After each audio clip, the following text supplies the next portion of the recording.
Hello, alors on se retrouve pour cette 28e gardienne. Ça fait un petit moment qu'il n'y avait pas eu de gardienne, et d'ailleurs j'ai squeezé aussi l'introduction. Mais je vais t'expliquer un petit peu justement pourquoi. Donc si tu as envie d'aller directement au sujet du jour, eh bien je vais te mettre le petit programme qui te permet de naviguer dans la vidéo, et ceux qui veulent rester, nous on va prendre un petit thé ensemble pour que je t'explique un petit peu tout ça. Bon alors je... Carlos, arrête de klaxonner. Bon, en fait je me suis dit que j'allais quand même discuter un petit peu avec toi avant de repartir dans ce défi des gardiennes et dans cette 28e gardienne et de plonger directement dans le sujet du jour. Voilà, pour pas revenir comme ça l'air de rien, ce que j'aurais pu faire aussi, mais voilà, j'avais envie de prendre ce petit instant pour te dire un petit peu plus ce qui s'est passé pour moi.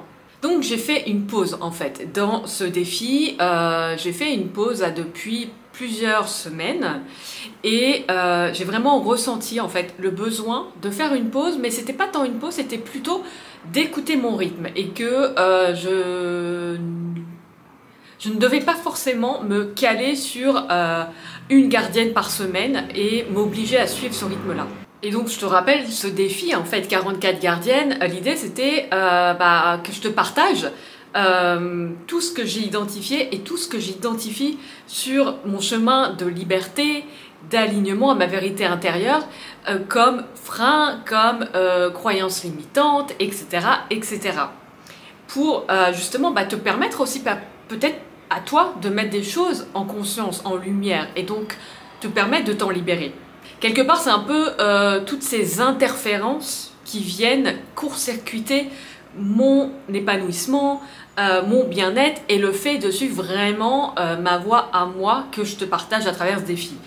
Et en fait, je me suis questionnée si je devais continuer à te partager en fait ces gardiennes. Entre autres parce qu'aujourd'hui je propose pas forcément, plus forcément d'accompagnement en lien avec ça. Et puis après réflexion, j'ai choisi que ce soit ma contribution, enfin l'une de mes contributions au monde que je t'offre en fait. Je crois toujours qu'une de ces vidéos pourra être ton déclic, et ce déclic, tu vois, qui fera que ta vie changera radicalement pour le mieux. Et donc j'ai envie de contribuer à ça, et donc j'ai envie de continuer ce défi, d'aller au bout de ce défi 44 gardiennes que je me suis laissé pour moi, toujours à mon rythme, mais pour moi, mais aussi pour toi en fait, pour cette contribution que j'ai envie d'apporter au monde. Donc me voici. Alors ce dont je voulais te parler en fait aujourd'hui, c'est de ce que j'ai vécu en fait là tout récemment comme gardienne justement. C'est cette pression d'être utile, d'être au service de l'amélioration du monde. Moi, quand j'ai quitté mon CDI, je savais pas ce que je voulais faire. Je savais pas du tout. Il y en a qui ont un projet bien identifié, déjà bien défini. Moi, j'ai vraiment eu la sensation que j'avais besoin de me laisser le temps, de me trouver, de trouver ce que je voulais faire. Donc du coup, quand j'ai quitté mon boulot, c'était juste sur ce truc de je veux être utile à l'humain. C'est vraiment, c'était ce mantra-là que j'avais en fait. C'était je voulais être utile à l'humain. Comment? Aucune idée. Aucune idée, et ça a été mon parcours de toutes ces dernières années. Mais voilà, j'avais ce truc de vouloir être utile à l'humain. Et en fait, assez rapidement, je ne sais pas pourquoi exactement. Alors c'est vrai que j'avais déjà commencé un chemin de développement personnel, j'étais en thérapie, donc peut-être que ça a joué un rôle, je pense que ça a joué un rôle. Mais très rapidement, je me suis enfermée dans un espèce de conditionnement et de croyance que pour être utile à l'humain, pour être utile à l'humanité, au monde, je dois être dans l'accompagnement, la thérapie, le coaching. C'est le seul moyen d'être utile au monde. C'est le seul moyen de contribuer à l'amélioration du monde. Et du coup, je me suis enfermée dans ce schéma. Je me suis enfermée dans ce schéma, et donc finalement, dans ce chemin, pour chercher ma voie, j'ai pas ouvert toutes les portes parce que j'avais cette croyance qui était là. Donc, ça fait partie de mon chemin et ça m'a permis aussi de créer de belles choses, d'apporter de belles choses effectivement au monde. Le problème, pourquoi à un moment donné cette pression d'être utile est devenue un problème, parce qu'en soi ça l'est peut-être pas forcément, mais pourquoi là ça l'est devenu? Ça l'est devenu parce que en fait j'ai commencé à avoir un conflit intérieur. Donc je t'en ai parlé, peut-être pas ici, mais de toute façon je pense que je ferai une vidéo spéciale, mais depuis peu je me suis reconnectée à ma créativité. Donc grâce à des événements pas marrants de la vie, mais voilà, qui m'ont permis justement de me réaligner, ça a toujours un sens et un message. Et grâce aussi à ma croix d'incarnation, à mes Genkeys qui m'ont permis de mettre en lumière certaines choses, je me suis reconnectée à ma créativité et notamment avec un rêve d'enfant que j'avais mais complètement zappé en fait. C'est très étrange, mais ça aussi j'en reparlerai. Très étrange en fait, cette sensation de se dire mais ça a toujours été là, mais je l'avais tellement mis de côté que je le voyais plus. Sauf que quand c'est revenu à moi, j'ai eu comme un conflit intérieur parce que j'avais cette, encore une fois, ce rêve d'enfant, cette vocation qui avait été là, qui était là, qui a toujours été là, mais qu'aujourd'hui, même après m'être reconnectée à ce rêve-là, à cette vocation-là, eh bien, j'ai commencé à juger que c'était pas suffisamment utile pour le monde. Et donc je suis entrée dans une phase où j'étais en conflit intérieur entre non mais moi j'ai envie de faire ça, ça me passionne, j'adore et j'ai envie d'intégrer ça dans mes activités et dans ma vie, et de l'autre côté ce jugement en fait de ouais mais c'est pas en quoi c'est utile au monde, en quoi ça permet d'améliorer le monde. Et tant que j'avais ce jugement là et surtout que je ne voyais pas et je n'arrivais pas à voir en quoi ça pouvait contribuer à être utile à l'humain et à l'amélioration du monde, et je restais en fait en conflit sans oser finalement aller vers cette voie. Et ce qui est intéressant en fait, c'est que justement dans mon design, alors il peut y avoir d'autres choses, mais en tout cas il y a deux choses qui m'ont vraiment sauté aux yeux et qui m'ont permis de mieux comprendre en fait d'où venait cette pression d'être utile et donc de l'alléger aussi. Donc moi j'ai le centre racine, donc celui qui est tout en bas sur ton profil, qui est coloré, défini. Donc déjà j'ai une pression parfois à agir. Et dans ce centre-là, il y a la porte, la clé, la Genkey 58 pour moi qui est active. Et cette clé 58, elle est dans la joie quand elle est au service. Quand elle se sent au service du monde et de l'autre. Donc d'ailleurs, j'ai mieux compris pourquoi je voulais absolument être utile à l'humanité. Et il y a cette pression en fait. Il y a cette pression aussi, par contre dans la basse fréquence, il y a cette pression d'être au service. Cette pression d'améliorer le monde. Donc déjà, j'ai compris que ça venait de là. L'autre chose que j'ai identifiée dans mon design et qui m'a permis de mieux comprendre ce qui se jouait pour moi, c'est aussi que en motivation, alors la motivation c'est quelque chose de très spécifique, mais je vais te mettre le lien là dans la description pour que tu puisses aller voir à toi quelle est ta motivation. On ne le voit pas sur tous les sites, donc je vais te mettre le site qui te permettra de le voir, mais je ne sais pas s'il faut un abonnement payant pour le voir, j'ai un doute. En tout cas moi je le propose en fait dans le guide Human Design que je suis en train de renouveler là en ce moment. Et bien je propose en fait d'avoir cette vision sur la motivation parce que pour moi ça me semble hyper important. Et donc j'ai revu que ma motivation c'est le 6, c'est l'innocence. Et l'innocence c'est en fait surtout ce besoin viscéral de contribuer à l'amélioration du monde. Et donc je me suis dit, ah ok, mais c'est les basses fréquences en fait, parce que c'est pas forcément une mauvaise chose, ça doit être un moteur.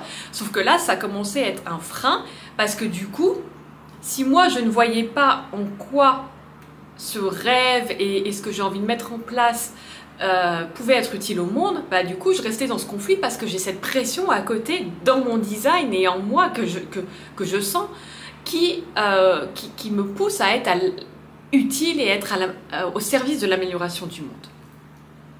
Donc, mettre ça en lumière à travers mon design, ça m'a permis de comprendre déjà ce qui se jouait. Donc déjà, on se détend, hein. Ça amène un peu de légèreté en fait pour moi déjà de mettre ça en lumière, de comprendre et de dire ah ok, là c'est juste la basse fréquence de mon design, ok, quoi d'autre est possible quoi, comment je peux switcher pour être dans le cadeau et dans que ce soit des moteurs et non pas des freins. Et donc, en parallèle de comprendre en fait d'où venait cette pression, j'ai aussi cheminé pour changer de regard sur l'art et la créativité que j'avais envie de mettre au cœur de ma vie, au cœur de mes activités, pour voir à quel point ça pouvait contribuer au monde, à quel point ça pouvait améliorer le monde, apporter quelque chose au monde. Puisque d'un côté, je comprenais que c'était important pour moi, ce que j'avais besoin de faire, c'est non pas trouver ce qui allait être utile, mais plutôt voir ce qui m'appelait et changer de regard sur ça pour comprendre ce que ça apportait au monde. Et c'est vraiment en fait le cheminement que j'ai mené ces dernières semaines pour retrouver en fait le sens dans mon art et dans ma créativité et l'importance que ça pouvait avoir pour le monde de partager ça. Et aujourd'hui, ce que je crois profondément, c'est que tout ce que tu as envie de créer, tout ce qui t'appelle, tout ce qui tu sens que ça vient de ton âme, que ça a envie de sortir, c'est utile au monde. Si ça vient de cet espace-là, de ton cœur, de ton âme, de ta joie, de ta passion, c'est utile au monde d'une manière ou d'une autre. Ça contribue à l'amélioration du monde, d'une manière ou d'une autre. Ça apporte quelque chose de précieux au monde. Et donc, ce que j'ai envie de te partager, à travers cette expérience et à travers ce partage, c'est aussi de te dire que peut-être que toi aussi tu as cette porte 58 qui est active dans ton Human Design, ou peut-être que tu as cette motivation de l'innocence, ou peut-être que tu sais pas forcément, mais par contre tu ressens cette pression d'être utile, d'être au service de l'amélioration, et que du coup tu n'oses pas suivre vraiment tes élans créatifs et les élans de ton cœur, parce qu'il y a un jugement peut-être encore inconscient, que ça va pas être suffisamment utile au monde, que ça va rien apporter au monde, que ça va pas changer le monde.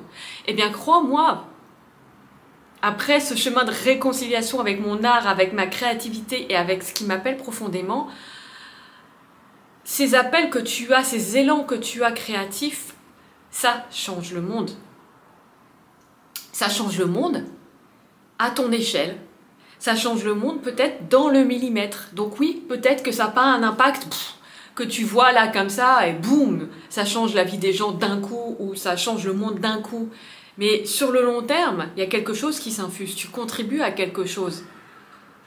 On ne change pas le monde à notre échelle individuelle, c'est collectivement, ensemble, chacun en suivant nos élans, nos passions, nos appels d'âme, de cœur qu'on change le monde en réalité.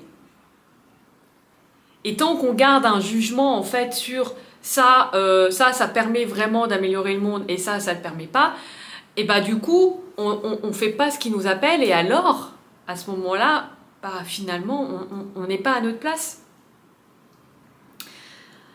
Et je crois que je vais te lire un texte que j'ai écrit qui sera plutôt destiné, je vais le publier sûrement par écrit ailleurs, mais voilà, j'avais envie peut-être de te le partager ici, de te le lire.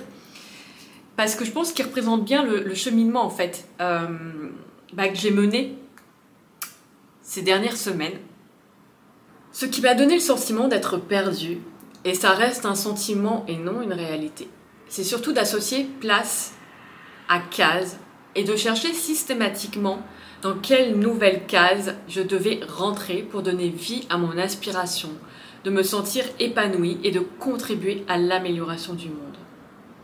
Thérapeute, coach, analyste Human Design, je ne voulais pas m'enfermer tout en ne parvenant pas à être totalement libre d'esprit. Je me suis interdite de faire certaines choses, de publier certaines choses, ne pouvant faire de lien avec ce qui était censé être mon activité. Alors quand mon corps, par ses mots, AUX, éclairé par la guidance des Gene Keys et de ma croix d'incarnation, m'a ramené vers la créativité et vers un rêve d'enfant, j'ai su encore moins quelle était ma place, parce que je jugeais que ça ne contribuerait pas assez au monde et à son amélioration. Alors que ça m'appelait, que ça avait toujours été là. J'ai donc recommencé à chercher des exemples, comme pour me prouver que si quelqu'un d'autre le faisait déjà, c'est donc que c'était possible. Sauf que nous sommes aussi la génération qui s'éveille et qui crée l'impossible.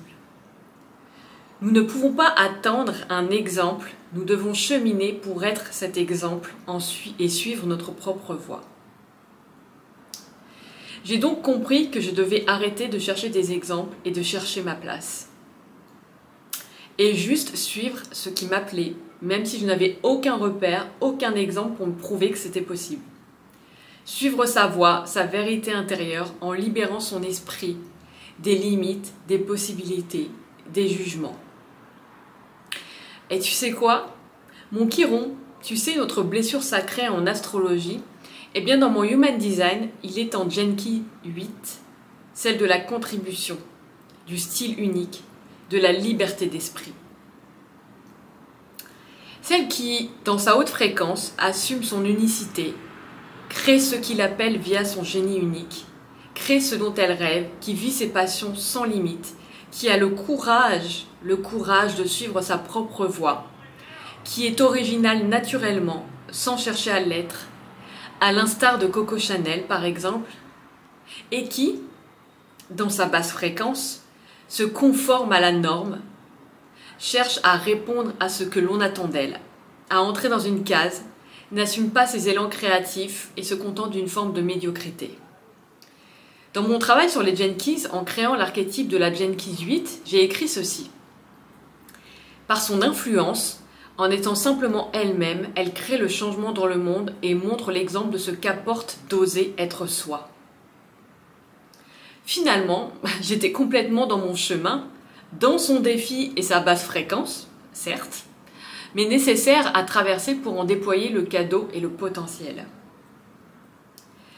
Je suis une âme d'artiste en cours de renaissance et une experte en Human Design et Gene-Keys. Parce que c'est ce qui m'anime et c'est ce que j'ai le plus à cœur de partager au monde aujourd'hui. Je suis une passionnée de photos depuis toujours, même si pour l'instant je n'ai pas les moyens de réaliser cet amour comme j'aimerais. Je le fais avec ce que j'ai aujourd'hui. Je fais des vidéos. D'ailleurs, au passage, je croyais détester le montage, je m'en faisais une montagne, mais quand il s'agit de faire passer un message, une émotion avec mes images, de la musique, je ne vois plus le temps passer.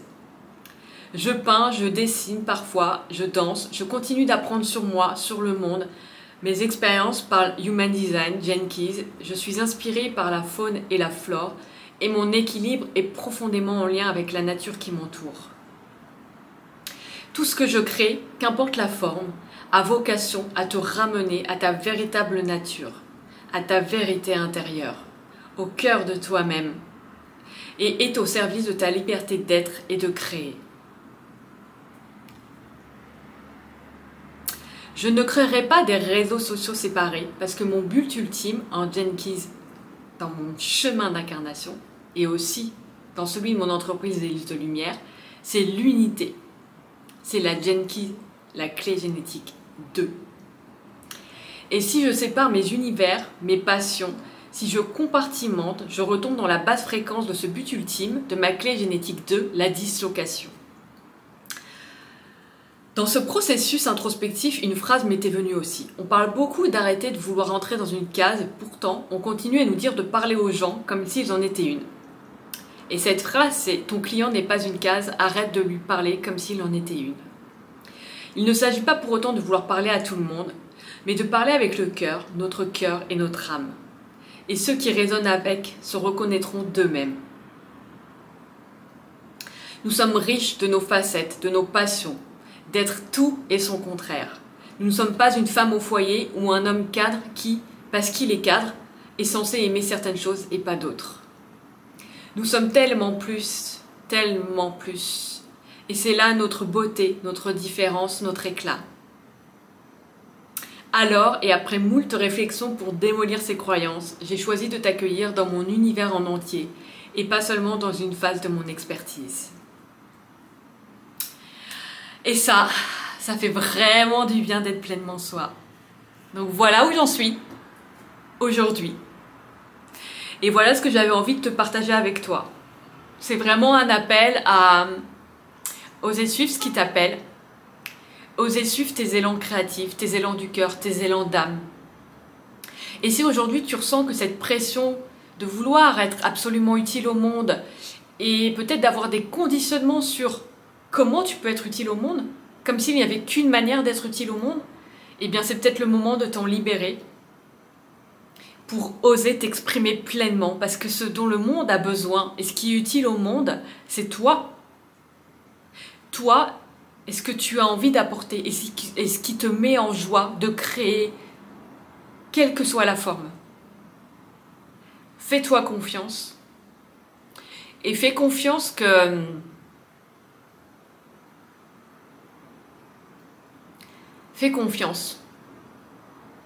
ce que tu as envie de créer.